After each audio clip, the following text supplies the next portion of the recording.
ជំរាបសួរបងប្អូនសម័យឥឡូវដែលយើង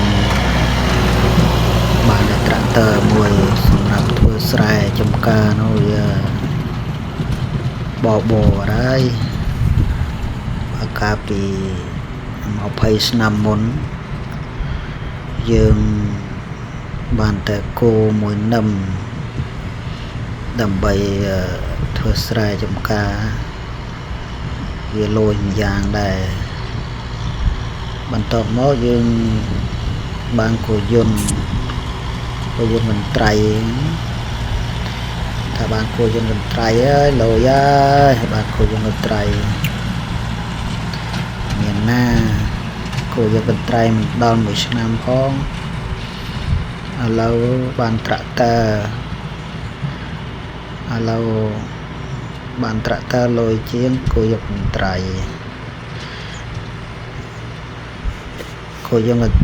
ព្យួរឡើងកើតហើយលើកាលណាព្យួរវាចុកដៃចុកជើងហើយចុកស្មាលេស្មាយើងរស់កំកើតព្យួរកំកើតយើងបានតែដាក់អីវ៉ាន់ទេគោយន្តមន្ត្រីឥឡូវបានត្រាក់ទ័រដើម្បីវាយគប់លុបស្រូវដើម្បីព្រោះនេះស្រែខ្ញុំផ្ទាល់ម្ដងហើយ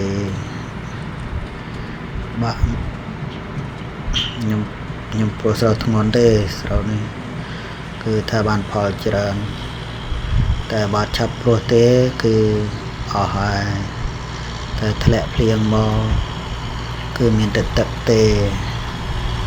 ស្រូវគឺដុះអត់ទាន់ទឹកទេ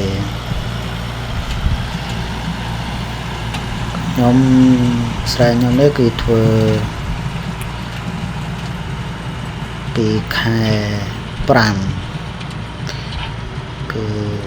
បកដាខែ5ឬក៏ដល់ខែ5ហ្នឹងចាប់ផ្ដើមធ្វើដើម្បីឲ្យវាទាន់ទឹកមានស្រែបងប្អូនណាដូចស្រែខ្ញុំតែដល់ខែហ្នឹងគឺធ្វើគឺខែ5ហ្នឹងបកដាខែ5ហ្នឹងអត់តែចូលរដូវចូលឆ្នាំស្លងឆ្នាំខ្មែរហើយគឺធ្វើហើយ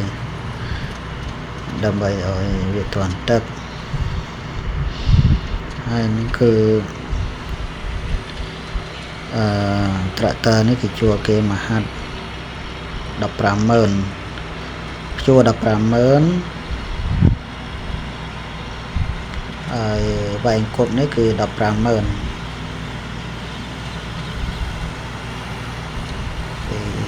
ហើយទូទាត់ក្នុងមួយឆ្នាំគឺវាតបីជាវាមិនរួចខ្លួនក៏វាបានហូបដែរបងប្អូនបើតែលក់រួចខ្លួនដែរកន្លះហាត់នេះចូល3តោនជាងដែរបើវាអត់ដួលអត់អីតែបើដួលបានត្រឹម1តោនអីហ្នឹង1តោនកន្លះហ្នឹងបើដួលច្រូតបានតែទឹកឯងមួយឆ្នាំ2024ដួលទាំងអស់វាល្អពេកហើយបើបងប្អូនណាមានវិធីសាស្ត្រអីមានថ្នាំអីឬក៏បងប្អូនស្រុកណាអីដែលបានមើលឃើញសូមឲ្យមេដៃម្នាក់មួយផងដើម្បីឲ្យខ្ញុំមានវិធីសាស្ត្រណាដើម្បីកុំឲ្យស្រូវខ្ពស់ពេកមានថ្នាំអីកុំឲ្យខ្ពស់ពេកដើម្បីកុំឲ្យស្រូវវាដួលស្រូវនេះបើយើងច្រូតអត់ទាន់ច្រូតស្លឹកវាចេញច្រូតមិនសិនក៏ច្រូតអត់ទាន់ហើយបើវាដុះបានល្អស្រូវនៅកណ្ដាលគេហើយស្រែជ្រៅទៀតតែ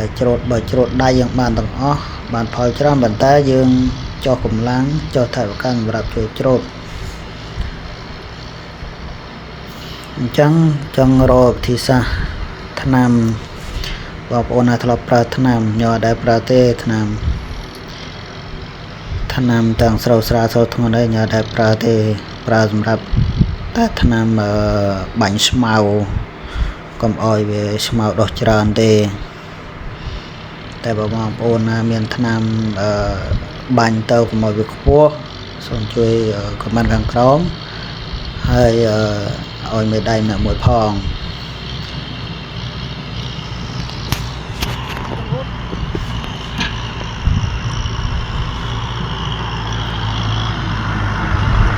ហើយនេះជា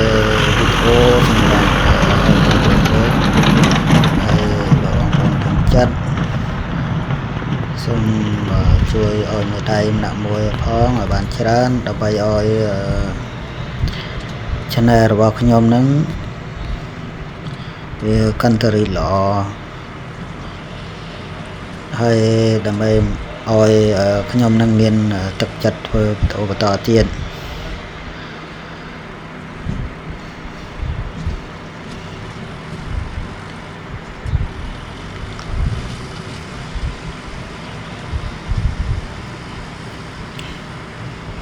ឃើញត្រាក់នេះគឺត្រាក់មកពី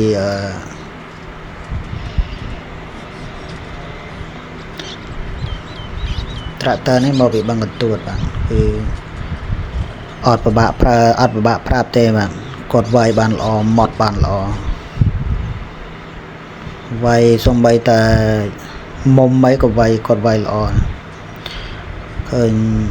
គាត់ធ្វើការល្អចឹង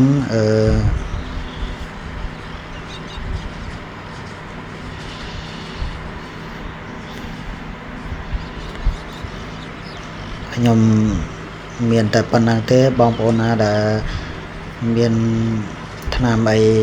ដែលអាចធ្វើឲ្យស្រូវទាបបានហើយការពារកុំឲ្យលេចទឹកផងគឺឲ្យស្រូវកុំឲ្យដួលសូមបងប្អូនខមមិនខាងក្រោម